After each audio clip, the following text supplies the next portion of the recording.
Part 1. Echo in the Expensive Crypt. Picture this moment. Friday evening. A brand new elite suburb where the streets have names like Oak Avenue or Quiet Harbor. David stands in the middle of the enormous living room of his brand new house. He's 35, senior risk manager at a major insurance company. The house smells of fresh paint, expensive laminate, and victory. In his hands, a pizza box with pepperoni. There's no furniture yet. Delivery arrives only on Monday. He sets the box on the floor, sits cross-legged right there on the pristine hardwood, still wearing the expensive office suit he forgot to take off. Opens the box. This is supposed to be a moment of triumph. The final scene from a movie about success. He spent 10 years getting here. 10 years of overtime, missed friends' birthdays, lunches eaten at his desk, and a flawless credit score. David takes a bite, chews, swallows, and suddenly he realizes, the house is too quiet. This isn't cozy silence. This is ringing, vacuum-like silence. He expected euphoria.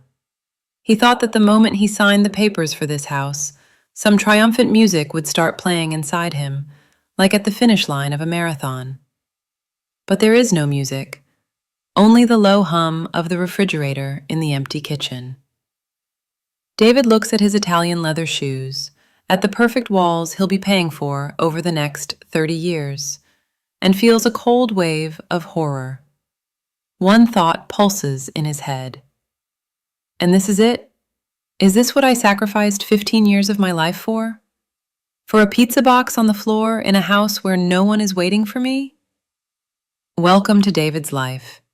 The kind of life his mother would be proud of. David is a bio-robot. His program was written by society back in kindergarten, and he has never once glitched. Wake up at 5:30. Not because he loves mornings, because successful people rise early. Gym. Not for pleasure, to maintain the market value of his body. Spinach smoothie. Tastes like grass, but it's good for you. Office. 10 hours inside a glass cage. David is a master of small talk. He knows how to smile when he's bored. He knows how to nod when colleagues discuss stock quotes or mortgage rates. Great quarter, David, they say. We're doing our best, he replies, even though inside he wants to howl from boredom. He has convinced himself that this is happiness. He looks at his old classmates on Facebook. There's Mike. Mike works as a bartender, lives in a rented apartment, rides an old motorcycle. Loser, David thinks, parking his new sedan in the company lot. No stability, no retirement plan, while I have full medical coverage, bonuses, and status. David buys expensive things to patch the hole inside. A $2,000 grill, used once.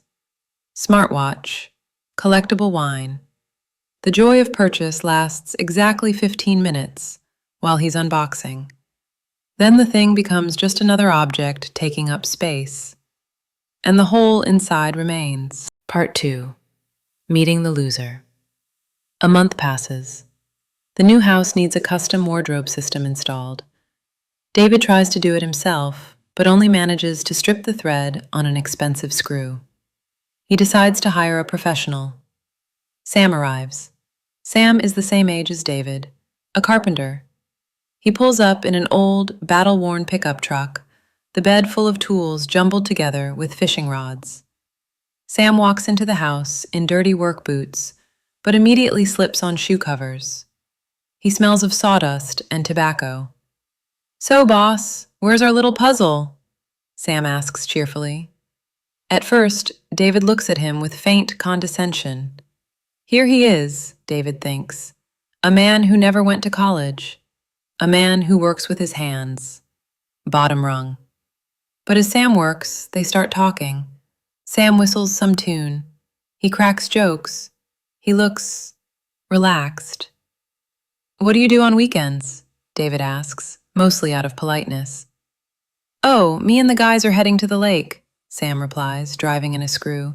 "Tents, campfire, beer, no signal, pure bliss.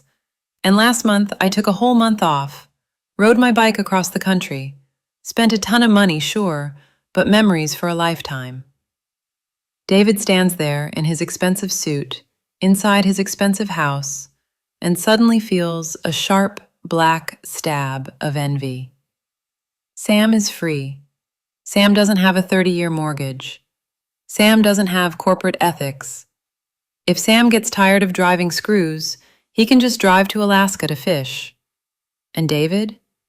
David is tethered. He's tethered to this house, to this lawn that needs mowing, to this salary he needs to keep paying for the house and the lawn. He built himself a golden cage, locked the door from the inside, and threw away the key.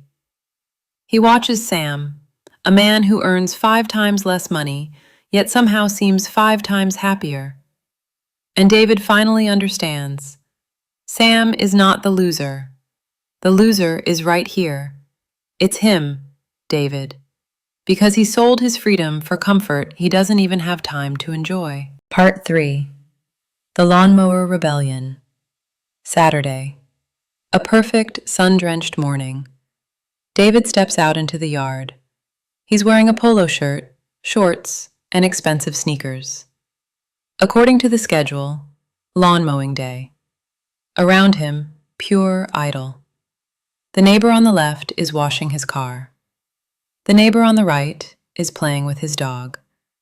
Everyone waves politely at each other. It's a scene straight out of a breakfast cereal commercial. "I did everything right," David repeats to himself like a mantra. "I have the house. I have the status. I'm doing great."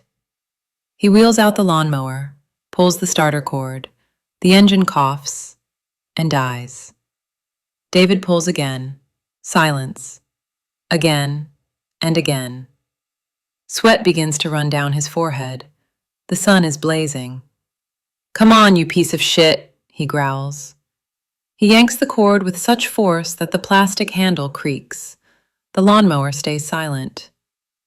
And that's when it hits him. It happens instantly. Like a dam that held back water for 30 years suddenly bursting. He drops to his knees right in the grass. His expensive sneakers get smeared with green. He grabs handfuls of the grass and starts tearing it out. He can't breathe. There's a lump in his chest the size of a soccer ball. This isn't about the broken machine. This is about suddenly seeing, with razor-sharp clarity, the next 30 years of his life. He sees this lawn, this job, these polite neighborly smiles, this endless race for things he doesn't even need, and then death. And a funeral where colleagues will stand around saying, "David was an excellent risk manager." He wants to scream. He wants to roar across the entire elite neighborhood.